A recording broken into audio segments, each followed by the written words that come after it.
السلام علیکم۔ امید ہے آپ سب خیریت سے ہوں گے، دعا ہے آپ ہمیشہ خیریت سے رہیں۔ سب سے پہلے آپ کو سب کو ایڈوانس میں عید الاضحیٰ بہت بہت مبارک ہو،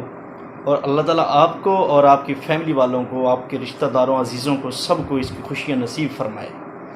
عید کا لفظ کہاں سے آیا، عید کی تعریف کیا ہے، اور عید کا اور قرآن کا کیا تعلق ہے، اس ویڈیو میں آپ کو دلچسپ معلومات کے ساتھ آپ کو شیئر کی جائیں گی۔ بات یہ ہے کہ عید وہ اجتماعی موقع ہوتا ہے جس پہ سارے لوگ مجموعی طور پہ خوشیاں مناتے ہیں اور اللہ کے احسان، اللہ کی مہربانیوں کو یاد کرتے ہوئے اس کی مہربانیوں کا، فضل کا شکر ادا کرتے ہیں۔ عید کا جو ورڈ ہے قرآن پاک میں حضرت عیسیٰ علیہ السلام کا جو ذکر ہے سورہ مائدہ کے اندر آیت نمبر 111 سے 115 تک، حضرت عیسیٰ علیہ السلام کا جو حوالہ ہے اس میں اس کا ذکر ہے، واقعہ ہے کہ جب حضرت عیسیٰ علیہ السلام کو ان کی حواریوں نے یہ کہا کہ آپ اللہ سے درخواست کریں کہ اللہ تعالیٰ آسمان سے دسترخوان اتارے، کھانے اتارے جو ہم کھائیں، اور ہم آپ کے جو جس کے آپ ماننے والے ہو، آپ کا پروردگار، ہم اس کو شکر ادا کریں گے اس کا۔ تو حضرت عیسیٰ علیہ السلام نے اس پہ کہا کہ آپ ایسی باتیں نہ کرو، اور یہ باتیں، ایسی باتیں کرنا اچھا نہیں ہوتا۔ جب انہوں نے اصرار کیا، انہوں نے ضد کی، تو حضرت عیسیٰ علیہ السلام نے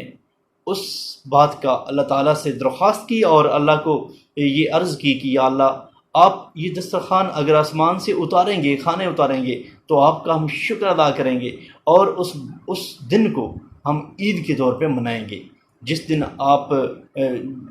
ہمیں کھانا دیں گے اور دسترخوان اتاریں گے، ہم کھانا تناول کرتے ہیں، اس کو عید کے طور پہ منائیں گے۔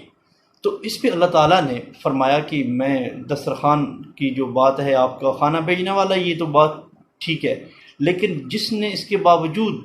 اس کی ناشکری کی، اس پہ وہ عذاب نازل کروں گا، وہ عذاب اس پہ اترے گا جو جہان میں آج تک کسی کو نہ ملا ہوا ہو۔ جو اس کی ناشکری کرے گا اس کے باوجود، اب بات دیکھیں ناشکری کی کتنی زیادہ سزا ہے۔ تو اللہ تعالیٰ کی اس بات پہ حضرت عیسیٰ علیہ السلام نے جو وہ بات کی وہ مان لی گئی، تو وہ 40 دن تک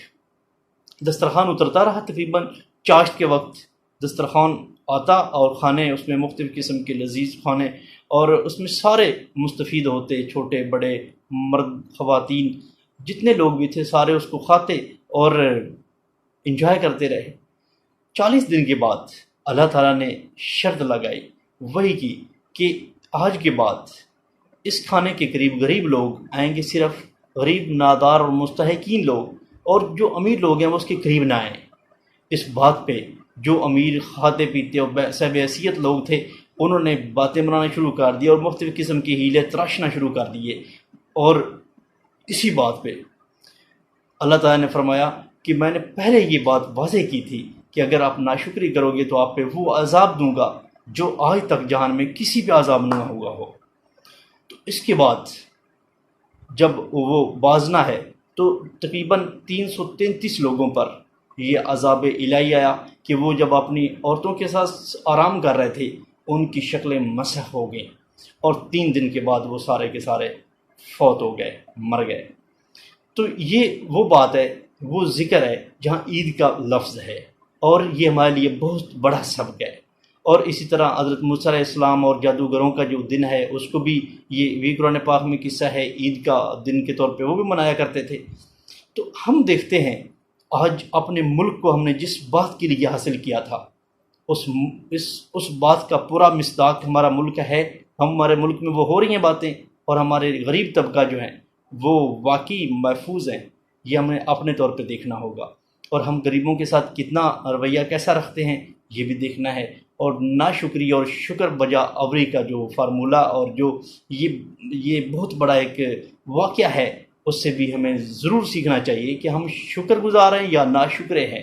اور اس کا عذاب کتنا زیادہ ہوتا ہے جو ناشکری والا کام کرتے ہیں۔ تو اس چیز کو اپنے اندر بٹھاتے ہوئے، اور عالم اسلام کے اندر میں پھر بھی بہت اللہ کا شکر بھی ادا کرتا ہوں، اور دیکھتا ہوں کہ ہمارے ملک میں الحمدللہ بہت زیادہ بہتری ہے، غریبوں کا خیال رکھا جاتا ہے، خاص طور پہ قربانی کے موقع پہ، اور رکھنا بھی چاہیے۔ اور جو 1/3 ہے، جو تیسرا حصہ ہے، اس میں تو قطعاً کوئی کوتاہی نہیں کرنی چاہیے، برابر کا حصہ ان تک پہنچنا چاہیے، اور گوشت سے ہٹ کے ان کی ویسے ضروریات کا خیال بھی رکھنا بہت ضروری ہے کہ کسی کی غریب کے بچے، اگر ہمارے بچے کا سوٹ 5,000 میں 10,000 میں تیار ہو رہا ہے تو غریب کے بچے کا 500 کا بھی تیار ہو رہا ہے یا نہیں ہو رہا، ایسی باقی ساری چیزوں کا، ان کی ضرورتوں کا خیال رکھنا بہت ضروری ہے۔ دعا ہے اللہ آپ کو عید کی خوشیاں نصیب فرمائے۔ اللہ حافظ۔